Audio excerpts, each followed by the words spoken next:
So I'll call the Energy Subcommittee Oversight of NRC Ensuring Efficient and Predictable Nuclear Safety Regulation for a Prosperous America to order.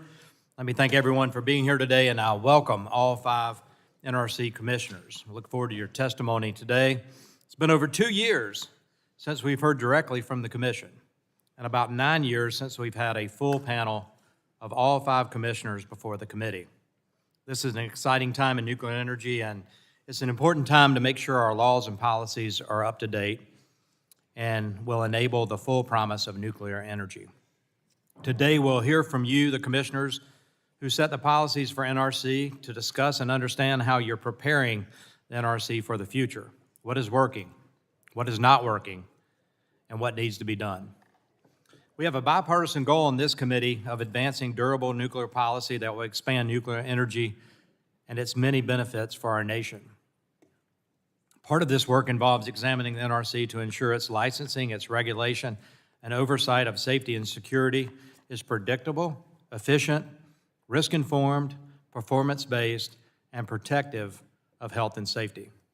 A well-functioning NRC that meets these goals helps achieve the broader policy goal established by Congress, which is to enable the expansion of nuclear.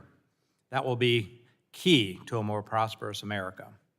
In April, Chair Rodgers, Ranking Member Pallone, Subcommittee Ranking Member DeGette, and I wrote a number of stakeholders for recommendations that might be needed to improve the NRC and the federal nuclear policies in general. As we work on this legislation, your testimony today should help those efforts. We can all agree here on the numerous benefits of maintaining a robust U.S. nuclear industry. The current nuclear fleet consists of 94 reactors, with Vogtle Unit Number 3 coming online just last month, and Number 4 by the end of the year, first of next year. This was the first nuclear unit built in the United States in more than 3 decades. This fact is reflective of the fact that our current licensing structure is not set up to encourage large-scale growth or investment of large-scale nuclear projects, i.e. VC Summer in South Carolina as an example. Nuclear energy accounts for nearly 20% of our nation's total electricity and more than half of the country's carbon-free electricity. In my home state of South Carolina, nuclear power generates over 90% of our carbon-free electricity and over half of our total electricity, around 58%. We understand nuclear in South Carolina. The benefits of nuclear energy range from grid reliability, emission reduction, and national security. New and advanced reactor technology provides exciting promise for the future of the industry. In order to achieve this promise, the NRC must be ready.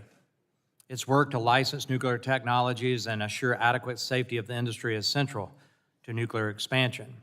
NRC should not be an impediment to the advancement of nuclear power and nuclear energy in this country, but it should rather fulfill its mission, and that's to foster nuclear power in the United States of America.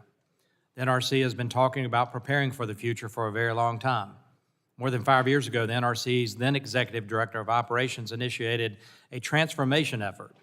Building on other recent reforms, that effort led to continued work on transformation, all to meet the needs of existing and future fleets.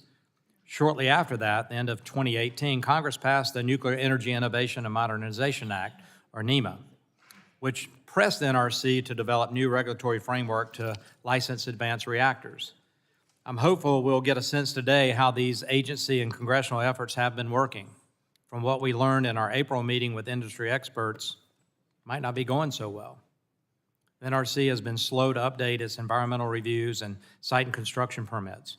It has sent uncertain signals about the policy direction of the Commission, leading to uncertainty in the marketplace. And its implementation of new regulatory framework for advanced reactors has, to date, been a profound disappointment. I'm hopeful we can hear some positive news today.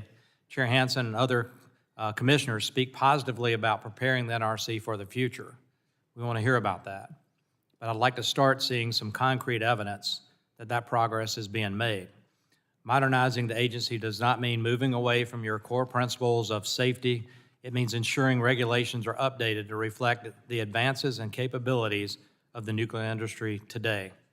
The United States has the technological and engineering talent and capabilities to be the global leader in nuclear, and we've got to return to that. We need a regulator that reflects this to propel us into the nuclear future. I'm excited about the future of nuclear energy. This committee's excited about the future of nuclear energy on both sides of the aisle. We have a window of opportunity here to advance nuclear power in this country. It starts today with this hearing with the regulators themselves, and we'll create policy to help advance nuclear technology and nuclear energy production in this country. So I want to thank you all for being here, and I now